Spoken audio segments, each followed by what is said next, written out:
एक इंजीनियर ने बिल्डिंग की 5वीं मंजिल से नीचे काम कर रहे मजदूर को आवाज लगाई, पर मजदूर ने ध्यान नहीं दिया। इंजीनियर ने फिर जेब से 100 का नोट निकाला और मजदूर की तरफ फेंका कि मजदूर जब नोट उठाएगा तो ऊपर की ओर देखेगा। मजदूर ने नोट उठाया, जेब में रखा, लेकिन ऊपर नहीं देखा। फिर इंजीनियर ने जेब से 500 का नोट निकाल कर फेंका।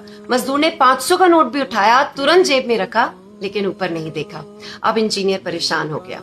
उसने पास में रखा हुआ एक कंकड़ उठाया और मजदूर के सिर पर मारा। बस सिर पर कंकड़ लगने की देर थी कि उस मजदूर ने ऊपर की तरफ फौरन देखा और इंजीनियर ने इशारा करके उसे बुला लिया। इस कहानी में मजदूर हम हैं और इंजीनियर हमें बनाने वाला वो। ऊपर वाले की मेहरबानी से तो हमें सारी खुशियां, सुख सुविधाएं, पैसा मिलता है और हम उन्हीं का ही शुक्राना करना भूल जाते हैं, ऊपर देखना भूल जाते हैं। और जैसे ही जीवन में कोई दुख, कोई कष्ट आता है, बस फिर तुरंत ही तीर्थ स्थानों के, मंदिरों के चक्कर लगना, व्रत रखना, दान दक्षिणा, पूजा पाठ शुरू हो जाता है। कबीरदास जी ने भी तो यही कहा है, दुख में सुमिरन सब करें, सुख में करे न कोई, जो सुख में सुमिरन करे दुख काहे को होए।